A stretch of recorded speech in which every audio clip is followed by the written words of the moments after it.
Hey guys, Luke and I'm here to do a video just going over my Hoffenheim season on Football Manager 2016. Now, this was a save that I used on stream when I was doing my live streams a little while back. So there are a few people who might have a little bit of interest in this sort of stuff. And apologies for the people who are expecting Ultimate Team videos. They are still to come, just not today. It will be back tomorrow.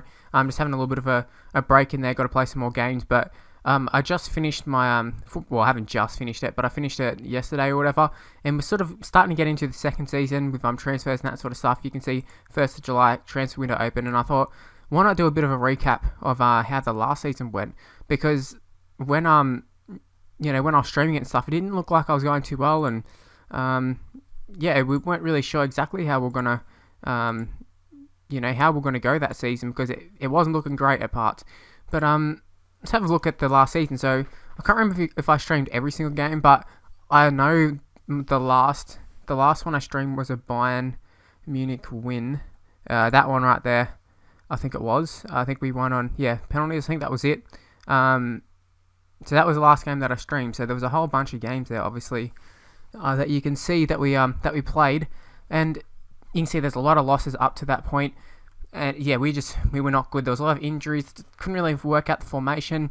I got to say the turning point was this game right here against Schalke. It's Gelsenkirchen or whatever on here, but FC Schalke.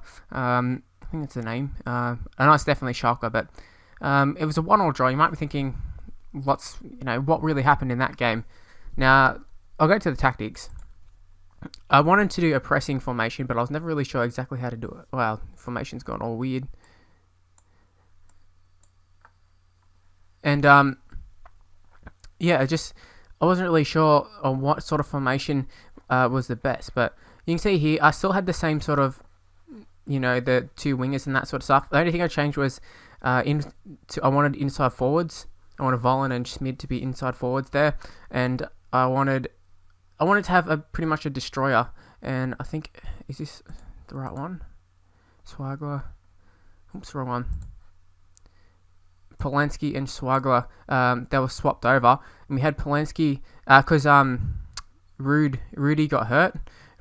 So we pretty much just needed to figure something out in the midfield, and it kind of just worked out that Polanski was someone who I wasn't using, and either was Swagler or Schwegler, whatever. I was using Besic, who were from Everton, who we loaned in, and they just weren't having a good combination. So these two guys came in.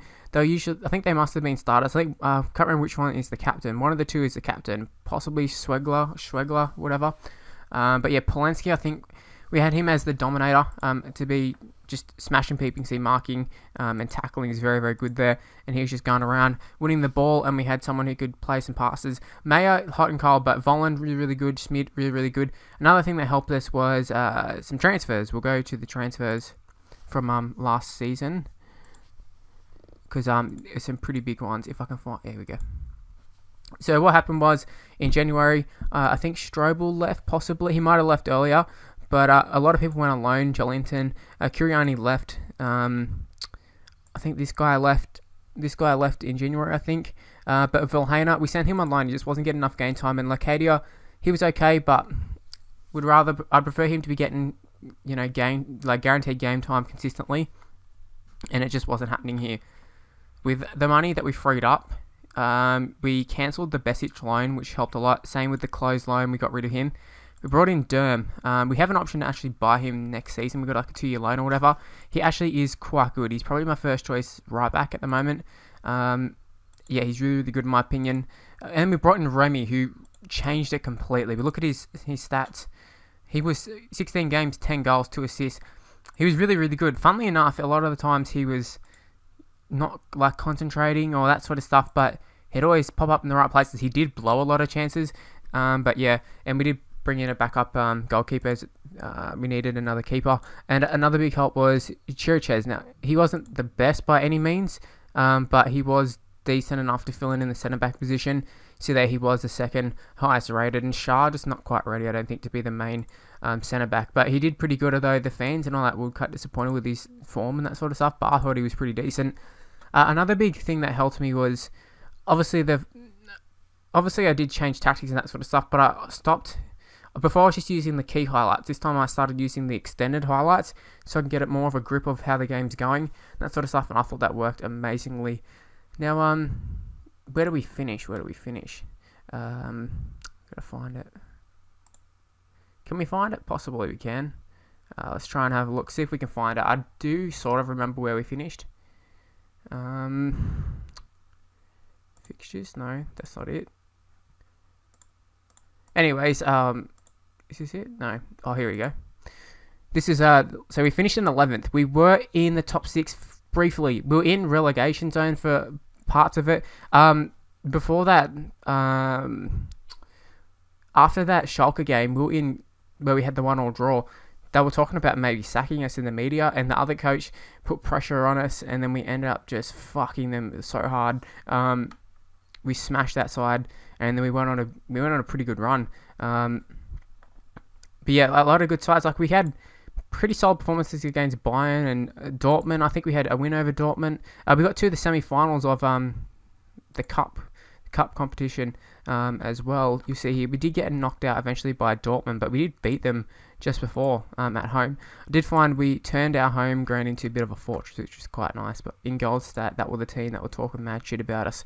4-2 is what the scoreline finished. Now, transfers that were done for last season, I've already showed them, but we may as well have a look at what's in store for this season. Now, Rulli, he's someone who I signed last minute. He actually got player of the tournament in the Copa del Rey or whatever it's called. I forget what it is. The one where the South American sides all play in the big competition. He got top. I know he's a great player.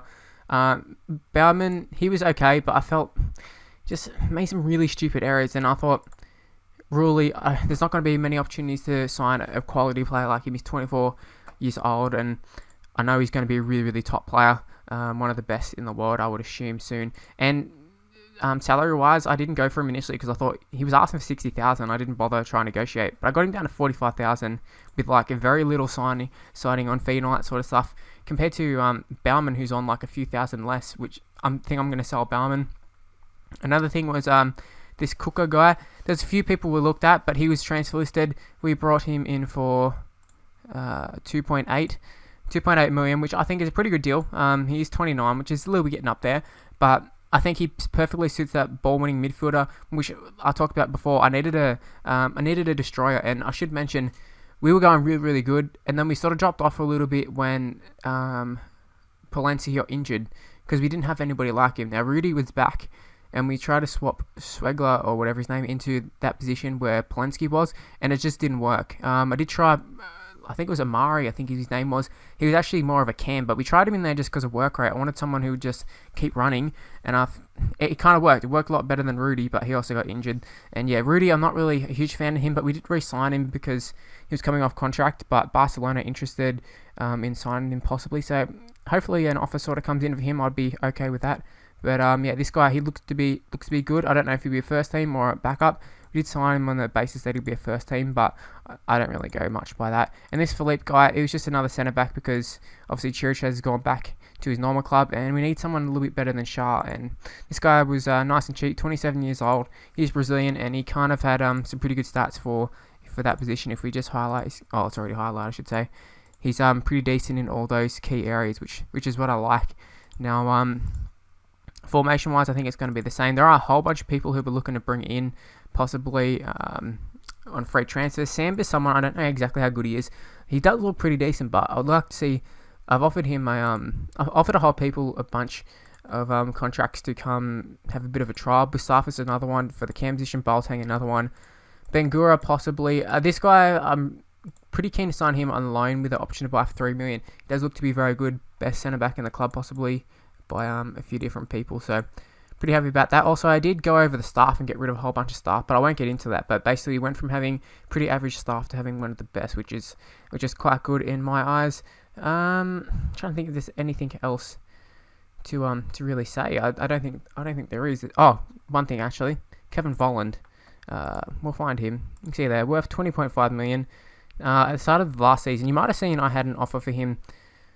Maybe in the stream from, I think it was Man United at the time, they offered me, I think I could get up to about 45 million for him, and I decided I'm going to hold on to him for one more season, because I think he'd be worthwhile to keep because he's still quite young and his value will only increase, in my opinion. And he had a really good season. We trained him up to be the left winger for us because we didn't have a left winger who was really strong. So I wanted to get a really strong left winger in. And yeah, we trained up Volland. You can see here he's capable of playing on the left. He's got a good high work rate, so he works really well. And yeah, had a really good season. See, 34 appearances, 15 goals, 9 assists.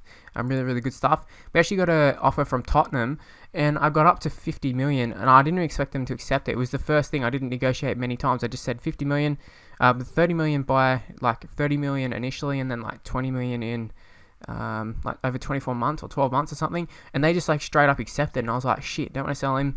I want to get more for him if he's going to go, and we decided to reject it. But a lot of these guys actually were looking at leaving. They were asking to leave and that sort of stuff. You can see here, Ut, or whatever his name is, Uth. He wanted to leave, but a whole bunch of guys were like him and wanted to leave for bigger clubs. And you know, our good run to end of the season, they decided that they wanted to stay. But basically, that's where this video is going to end. It's not super like interesting. Well, I actually think it is pretty interesting, but it's not. If you didn't watch my stream, whatever, or you're not a huge Football Manager fan and you did watch through this, I'd say thank you for watching it. It's very much appreciated. And if you're looking for FIFA, it'll be back. It'll be back tomorrow, normal time. And yeah, all I can say is thanks for watching. If you did enjoy the video, please leave a like, subscribe to my channel, follow me on Twitter at MrLuke, Facebook page and description below, and I'll see you for my next video. Bye, guys.